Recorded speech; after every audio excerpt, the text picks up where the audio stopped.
Mesdames, Mesdemoiselles et Messieurs, bienvenue dans ce nouveau bulletin d'information. Au titre de l'actualité, aujourd'hui, le début du deuxième round du dialogue engagé interlibyen.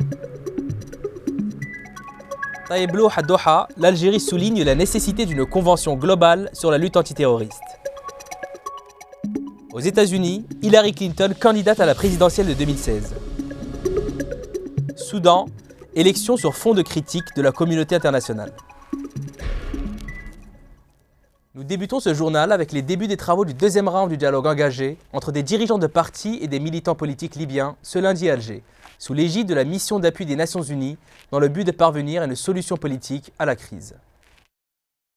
Dans son allocution d'ouverture des travaux, Bernardino León Gross a affirmé que seule une solution politique pouvait permettre à la Libye de retrouver la paix et la stabilité, invitant tous les Libyens à prendre part au processus de paix impulsé avec l'appui des Nations Unies et de l'Algérie. De son côté, le ministre délégué chargé des affaires maghrébines et africaines, M. Abdelkader Msahel, a affirmé que l'ennemi de la Libye est le terrorisme, le chaos et les conflits entre frères, appelant à la création d'un gouvernement libyen d'unité nationale et de réconciliation. Pour sa part, M. Ahmed Djibril, une des personnalités politiques libyennes présentes à cette réunion, a salué les efforts de l'Algérie pour une solution politique permettant de faire sortir son pays de la crise. Les travaux du second round du dialogue interlibyen se déroulent à huis clos en présence des ambassadeurs des pays voisins et de la représentante permanente des Nations Unies en Algérie. Les différentes formes que revêt la menace antiterroriste requièrent la tenue d'une conférence internationale en vue d'une convention globale de lutte contre le terrorisme et la définition précise et unifiée de ce fléau, a affirmé lundi à Doha le ministre de la Justice et garde des Sceaux, Tayeb Louh.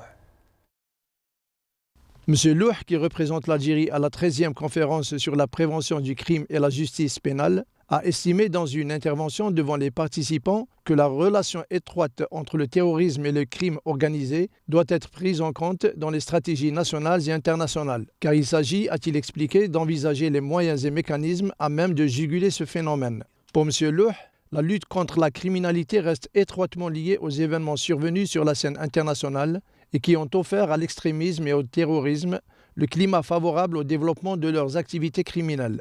Les interconnexions du terrorisme avec la criminalité transnationale évoluent de plus en plus, a averti M. Louh, qui a rappelé l'expérience de l'Algérie qui s'était retrouvée seule et isolée face aux fléaux terroristes durant la dernière décennie. Aujourd'hui, a-t-il ajouté, et en dépit d'un contexte régional tendu ayant donné naissance à des crises internes dans certains pays voisins, l'Algérie mobilise d'importants moyens pour contrer les différentes formes de criminalité découlant d'une telle situation, parallèlement au développement de sa diplomatie pour la recherche de solutions pacifiques à ces crises basées sur le dialogue.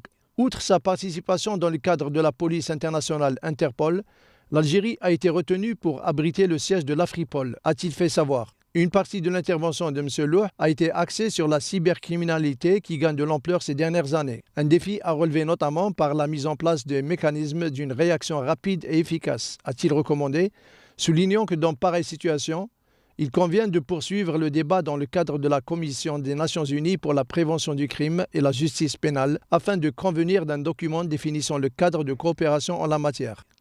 Le thème retenu pour la conférence de Doha doit obéir à une vision qui relie le développement durable à la suprématie de la loi, a soutenu M. Louh, interpellant que la rencontre intervenait à quelque temps du lancement du programme des Nations Unies pour le développement post-2015.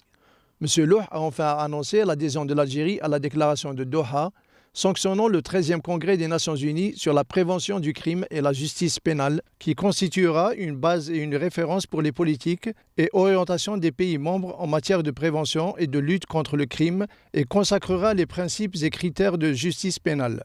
Les travaux ont débuté dimanche en présence de l'émir du Qatar Tamim Ben Hamad Ben Khalifa Al Thani et du secrétaire général de l'ONU Ban Ki-moon.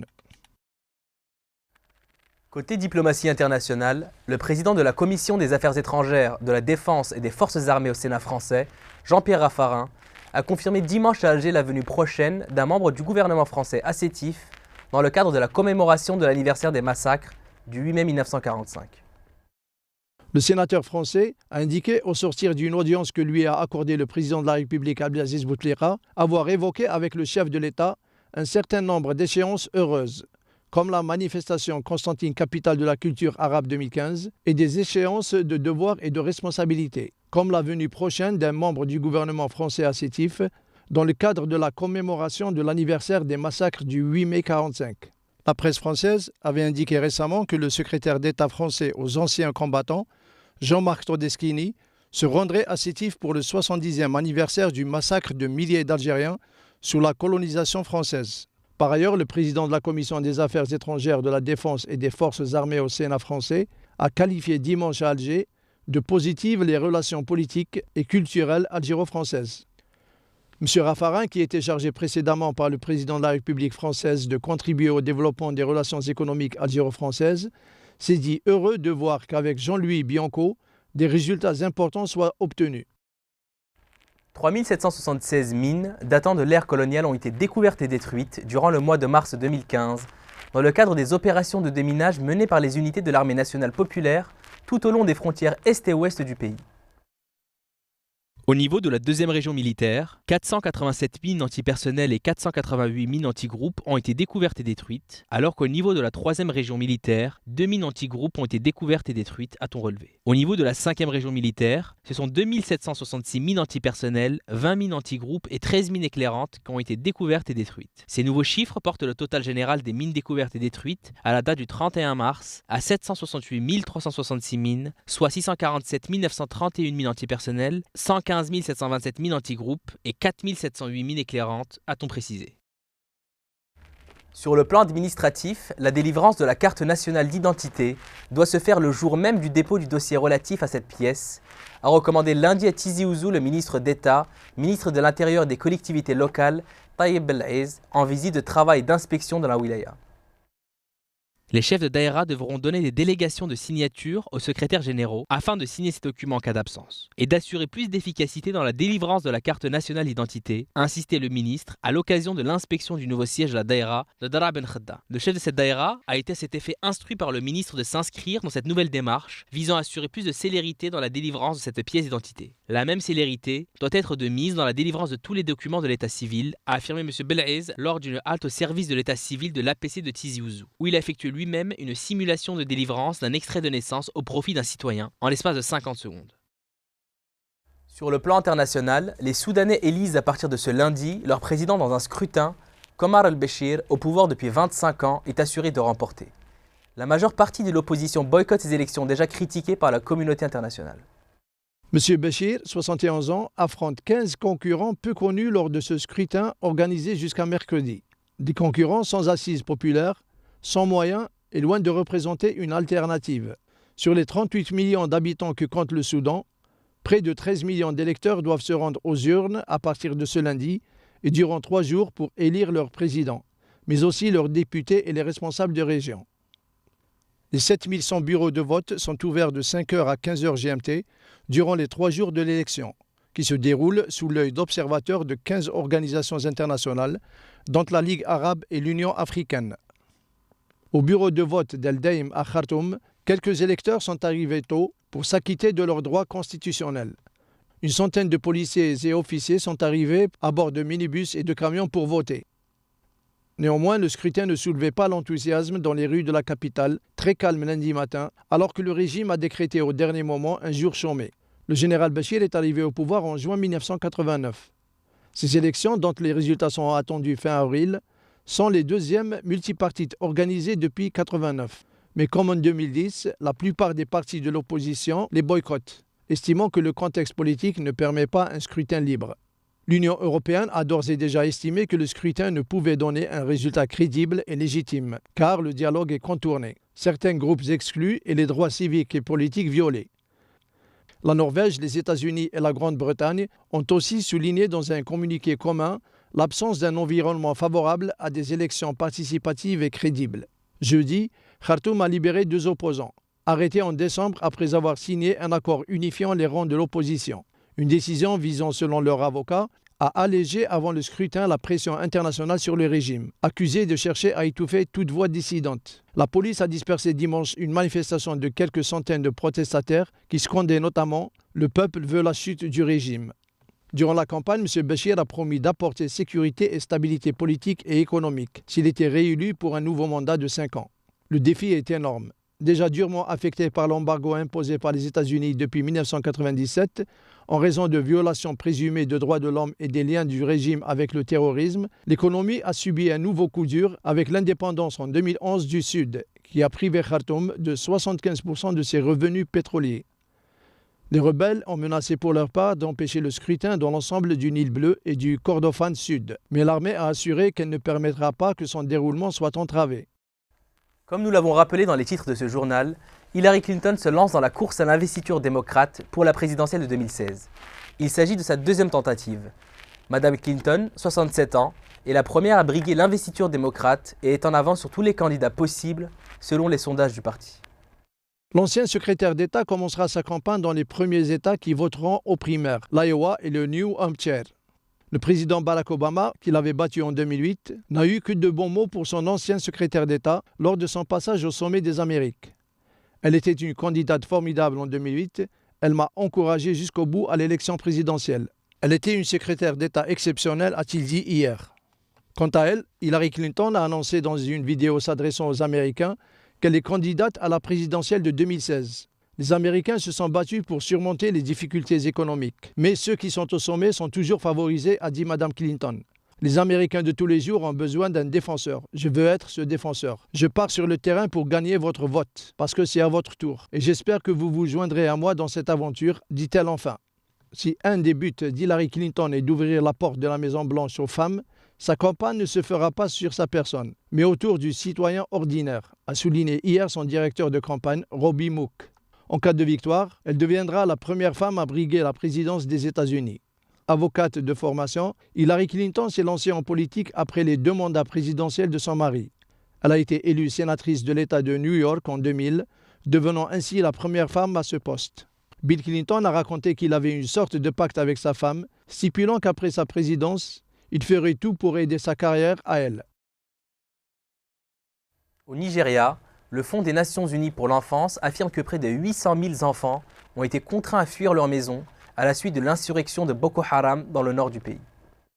Selon cette agence des Nations Unies, le nombre a plus que doublé en moins d'1 an. L'UNICEF explique que de nombreux enfants nigérians traversent la frontière pour se réfugier au Tchad, au Niger ou au Cameroun afin d'échapper à la violence. Ces informations sont contenues dans un rapport publié à l'occasion du premier anniversaire de l'enlèvement de plus de 200 écolières dans la ville de Chibok. L'UNICEF estime que la capture des 200 filles embarquées par la secte terroriste de Boko Haram, au vu et au su de tous à Chibok, n'était que l'une des tragédies sans fin qui se reproduit à une vaste échelle à travers le Nigeria et à travers toute la région. Au Brésil, près de 600 000 Brésiliens indignés par le vaste scandale de corruption Petrobras ont une nouvelle fois manifesté dimanche 12 avril contre la présidente Dilma Rousseff. Au cri de « Dehors Dilma », les manifestants ont réclamé la fin de l'impunité dans les affaires de corruption, mais aussi la destitution de la présidente. Au total, quelques 575 000 personnes ont manifesté dans une centaine de villes du pays, dont 275 000 à Sao Paulo, la capitale économique du géant émergent d'Amérique latine et fief de l'opposition de centre-droit, selon des estimations encore provisoires de la police. Les organisateurs des mouvements citoyens officiellement apolitiques mobilisant sur Internet ont ainsi échoué dans leur pari de rééditer la mobilisation des manifestations du 15 mars qui avait réuni jusqu'à 1,7 million de personnes.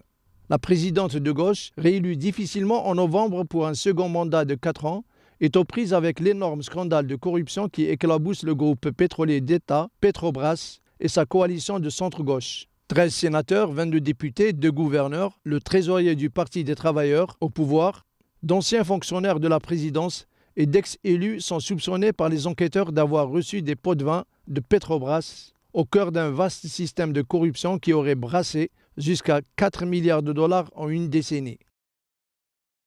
Au Mali, les attaques terroristes sont fréquentes dans le nord du pays, où les groupes terroristes sont toujours actifs.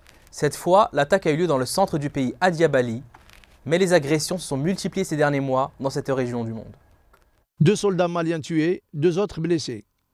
Selon le ministère malien de la Défense, leur véhicule circulait dans la localité de Diabali lorsqu'il a sauté sur une mine. L'incident a eu lieu dans le centre du pays, dans la région de Ségou. Il y a tout juste une semaine, c'est à Diafarabé, toujours dans le centre, dans la région de Mopti, que 4 combattants à moto ont tué un garde forestier et tenté de profaner le drapeau national. Les assaillants avaient ensuite été signalés dans 3 autres localités de la région. Il y a 3 mois, dans la même zone, à Nampala et Tenenkou, l'armée malienne avait déjà été la cible d'attaques au cours desquelles 14 soldats avaient été tués. Des attaques non revendiquées. Bamako parle d'actes terroristes. Non loin de cette zone, près de la frontière mauritanienne, la forêt de Ouagadou est un lieu de repli pour les groupes terroristes. Cette forêt avait déjà servi de base pour Al-Qaïda en 2011, juste avant qu'elle ne s'empare des grandes villes du nord. Alors, qui est derrière ces attaques dans le centre?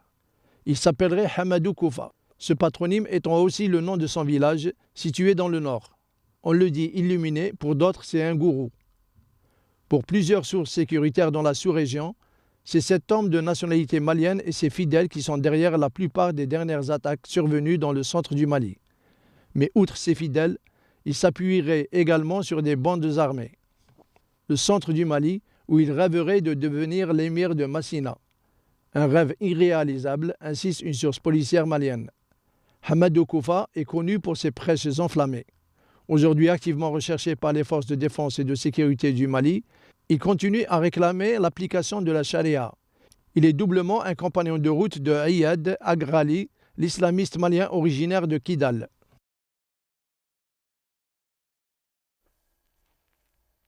Côté culture, l'académicien français Jean d'Ormesson intègre ce 17 avril la plus prestigieuse des collections littéraires, la Pléiade. Seuls 16 écrivains y sont entrés de leur vivant. 20 000 exemplaires ont été imprimés, un premier tirage exceptionnel. En entrant dans la Pléiade ce vendredi 17 avril, Jean d'Ormesson rejoint le club très fermé des écrivains qui ont été pléiadisés vivants. Intégrer la plus prestigieuse des collections de la littérature française est déjà rare, mais quand on a le bonheur d'y assister de son vivant, il y a de quoi être ému. En février 2014, l'académicien ne cachait pas sa fierté. Vous ne savez pas ? J'ai une bonne nouvelle. Antoine Gallimard voulait me voir, j'ai compris que c'était un peu urgent, je l'ai vu la semaine dernière, il m'a annoncé qu'il allait me publier dans la Pléiade. Créée en 1931 et accueillie par les éditions Gallimard depuis 1933, elle n'abrite en son sein que la fine fleur des écrivains français et mondiaux, le plus souvent après leur mort. L'édition des textes est l'aboutissement d'un travail d'orfèvre et les matériaux utilisés lui font honneur. Papier bible, cuir de mouton importé de Nouvelle-Zélande. Les ouvrages sont des livres en or, en véritable or 23 carats. Les œuvres de la Pléiade ne sont pas précieux uniquement par la tranche de leur couverture dorée finement, elles représentent pour un auteur la consécration suprême. Éditer un écrivain dans la Pléiade est un pari sur la postérité, car il n'existe pas de profil type d'écrivain susceptible de l'intégrer. Les œuvres de ces écrivains sont pérennes, elles ne sont pas prisonnières de leur époque, mais continuent à séduire les lecteurs, des années ou des siècles après que l'auteur ait disparu. Jean d'Ormesson a publié près de 40 livres. Ce volume œuvre réunit un essai et 3 romans historiques dans une édition augmentée de notes et de documents. Ce choix de texte a été fait par Jean d'Ormesson, ce qui est souvent le cas quand l'auteur assiste à son entrée dans la Pléiade. On en arrive maintenant à la fin de ce journal. Merci de nous avoir suivis dans cette nouvelle édition et à bientôt sur Numidia News.